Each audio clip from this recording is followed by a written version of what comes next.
Bismillahirrahmanirrahim. Assalamualaikum warahmatullahi wabarakatuh.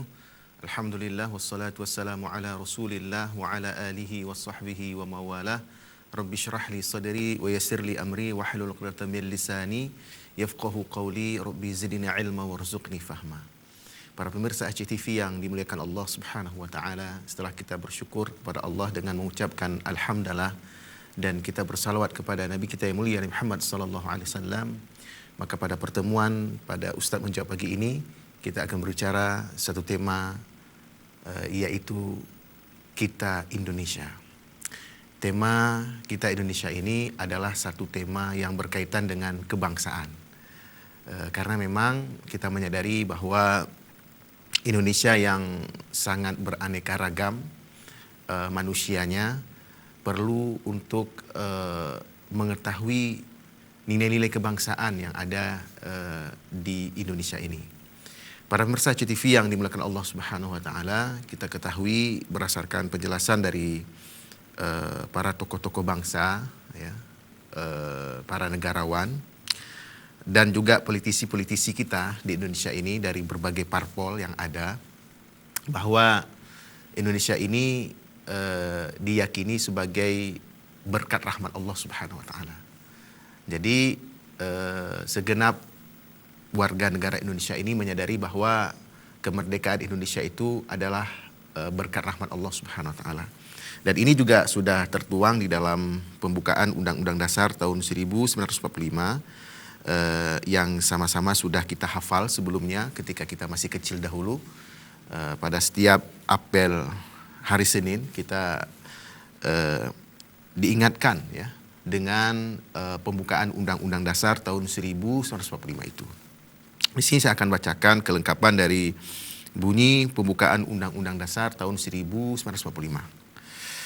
Disebutkan bahwa sesungguhnya kemerdekaan itu ialah hak segala bangsa, dan oleh sebab itu maka penjajahan di atas dunia harus dihapuskan karena tidak sesuai dengan pri kemanusiaan dan pri keadilan. Dan perjuangan kemerdekaan dan perjuangan pergerakan kemerdekaan Indonesia telah sampailah kepada saat yang berbahagia dengan selamat sentosa mengantarkan rakyat Indonesia ke depan pintu gerbang kemerdekaan negara Indonesia yang merdeka, bersatu, berdaulat, adil dan makmur. Atas berkat rahmat Allah yang Maha Kuasa dan dengan didorongkan oleh keinginan luhur supaya berkehidupan kebangsaan yang bebas, maka rakyat Indonesia menyatakan dengan ini kemerdekaannya. Kemudian daripada itu, untuk membentuk suatu pemerintah negara Indonesia yang melindungi segenap bangsa Indonesia dan seluruh tumpah darah Indonesia, dan untuk memajukan kesejahteraan umum, mencerdaskan kehidupan bangsa, dan ikut melaksanakan ketertiban dunia yang berdasarkan kemerdekaan, perdamaian abadi, dan keadilan sosial, maka disusunlah kemerdekaan kebangsaan Indonesia itu dalam suatu undang-undang dasar negara Indonesia yang terbentuk dalam suatu susunan negara Republik Indonesia yang berkedaulatan rakyat dengan berdasar kepada ketuhanan yang Maha Esa, kemanusiaan yang adil dan beradab, persatuan Indonesia, dan kerakyatan yang dipimpin oleh hikmat kebijaksanaan dalam permusyawaratan perwakilan, serta dengan mewujudkan suatu keadilan sosial bagi seluruh rakyat Indonesia. Inilah pembukaan Undang-Undang Dasar tahun 1945 yang setiap hari Senin terus disampaikan agar kita sadar sebagai warga negara bahwa sesungguhnya visi misi kita berbangsa dan bernegara itu tertuang di dalam pembukaan Undang-Undang tahun 1945 ini. Terutama ada pada alinea kedua dan alinea keempat. Kita tadi sudah bacakan bunyi dari pembukaan Undang-Undang Dasar tahun 1945 itu, dan di alinea kedua dan keempat itu menjelaskan tentang visi misi kita sebagai bangsa dan negara. Dan visi misi semua aparatur pemerintah dari tingkat nasional, negara, sampai ke daerah-daerah, sampai juga ke desa-desa, bahwa visi misi kita itu haruslah visi misi yang disebut di dalam alinea kedua dan keempat itu. Apa visinya? Di alinea kedua yang kita bacakan tadi, visi bernegara itu tersebut bahwa Yang diinginkan dari kemerdekaan itu adalah yang merdeka, bersatu, berdaulat, adil dan makmur. Nah, inilah visi. Ya.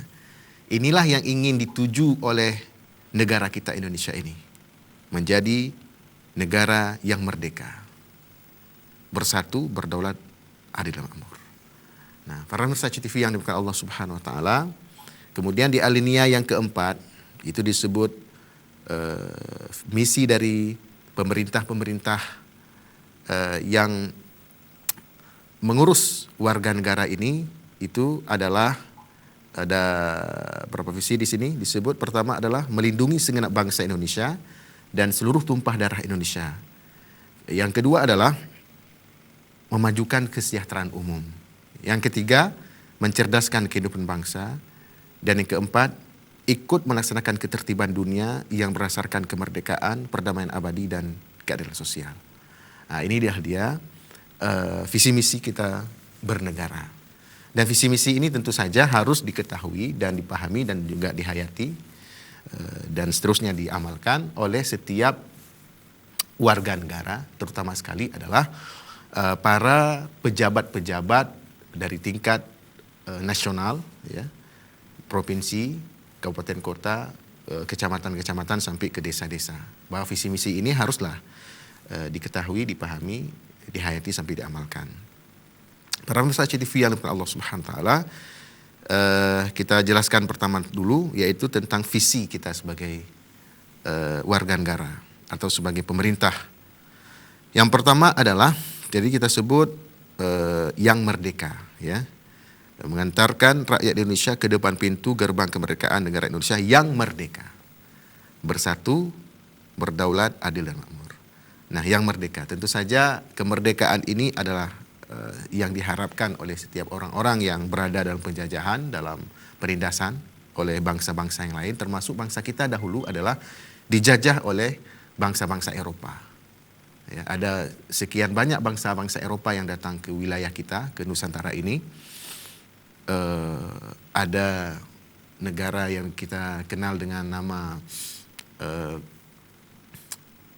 Portugal atau Portugis, ya. Kemudian Belanda, Inggris, kemudian Jepang juga. Ini pernah menjadi penjajah-penjajah. Dan tentu saja untuk terbebas dari penjajahan itu, ya, para tokoh-tokoh bangsa kemudian berkumpul, kemudian membicarakan bagaimana caranya kita terbebas dari penjajahan. Maka bila kita baca dari sejarah Indonesia, kita dapat informasi bahwa pertemuan-pertemuan tokoh-tokoh bangsa saat itu dari berbagai perkumpulan-perkumpulan, terutama sekali tokoh-tokoh muda, ya, dari Jong Java, Jong Sumatera, Jong Celebes, ya, Jong Borneo, ya, itu perkumpulan-perkumpulan yang sifatnya kedaerahan, ya, yang sifatnya adalah kesukuan, ya. Tetapi kemudian pada Kongres Pemuda yang mereka adakan, yang masing-masing jong-jong tadi yang kita sebut, ya, perkumpulan-perkumpulan dari berbagai wilayah tadi, kemudian mereka bermusyawarah, lalu mereka ingin bangsa ini menjadi bangsa yang bersatu, ya, tidak lagi terpisah-pisah di dalam wilayah-wilayah yang disebut tadi, ya, tidak dipisahkan oleh Jawa, Madura, kemudian juga Sumatera, Celebes atau Borneo, ya. Maka kemudian lahirlah Kongres Pemuda pertama dan yang kedua. Di Kongres Pemuda yang kedua itulah yang kemudian melahirkan satu rekomendasi yang kemudian kita kenal dengan istilah Sumpah Pemuda, ya, yaitu bertanah air satu, tanah air Indonesia, ya, berbangsa satu, bangsa Indonesia, dan berbahasa satu, yaitu bahasa Indonesia. Nah, jadi para pemirsa CTV yang dimuliakan Allah Subhanahu Wa Taala, jadi sebelum lahirnya negara Indonesia, yaitu pada tahun 1945, ya, tepatnya 17 Agustus tahun 1945, para pemuda-pemuda bangsa sudah bermusyawarah bagaimana agar Indonesia ini bisa bersatu, ya, yang wilayahnya sebelumnya dijajah oleh Belanda dari Sabang sampai Merauke, itu daerah jajahan Belanda sebelumnya, kemudian menjadi bersatu dalam nama yang baru yaitu Indonesia. Memang nama Indonesia itu baru ada di tahun-tahun 1920-an ya, baru ada nama Indonesia. Sebelum itu nama Indonesia belum dikenal oleh bangsa Indonesia sendiri ya.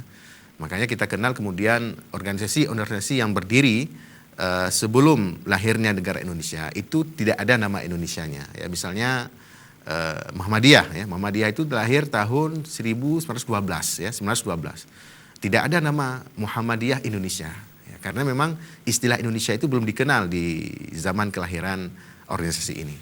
Begitu juga dengan NU ya, Nahdlatul Ulama, tidak pernah dikenal Nahdlatul Ulama Indonesia ya. Karena memang seperti kita sebut tadi bahwa istilah Indonesia ini baru muncul pada tahun 1920-an ya. Tepatnya adalah pada 1926 ya, baru kemudian dikenal nama Indonesia. Nah, dan organisasi-organisasi yang lainnya yang berdiri sebelum tahun 1928. Maka belum bernama Indonesia. Nah, para masyarakat yang Allah muliakan, jadi tokoh-tokoh pemuda yang tergabung di dalam berbagai perkumpulan tadi yang kita sebut, misalnya Jong Java, Jong Madura, Jong Celebes ya, Jong Ambon ya, kemudian juga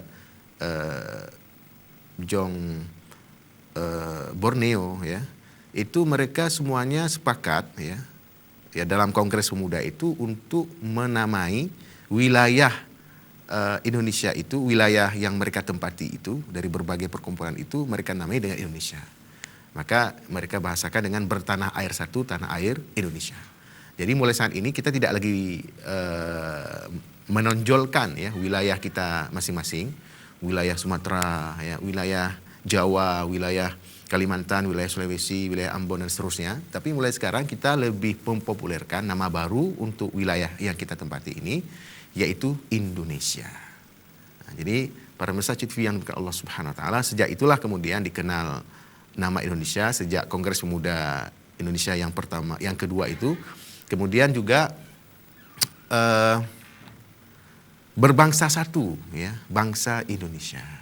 Nah, jadi kalau sebelumnya masing-masing pemuda dari berbagai perkumpulan tadi mereka lebih menonjolkan daerah mereka masing-masing, maka mereka sepakat untuk tidak lagi menonjolkan daerah mereka masing-masing. Mereka kemudian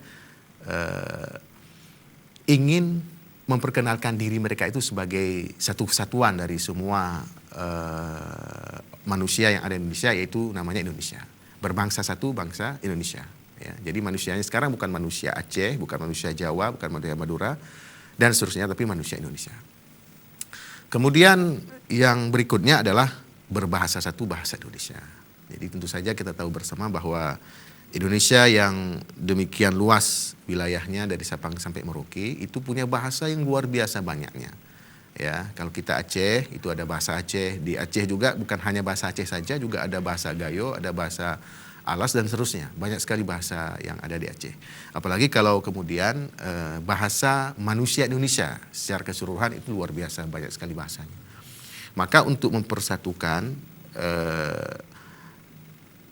warga negara Indonesia juga disatukan dalam bahasanya. Jadi ketika nanti bertemu antara orang Aceh dengan orang Medan, antara orang Medan dengan orang Papua dan seterusnya, dari seluruh warga negara Indonesia ini, itu bisa berkomunikasi dengan bahasa yang sama, yaitu bahasa Indonesia.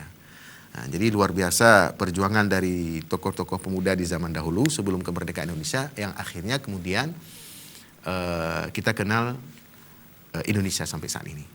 Nah, para pemirsa TV yang dimuliakan Allah Subhanahu Wa Taala, begitu juga misalnya saat sudah kemerdekaan ya. Saat sudah kemerdekaan di tahun 1945 itu semua pihak ya itu mengakui bahwa kemerdekaan itu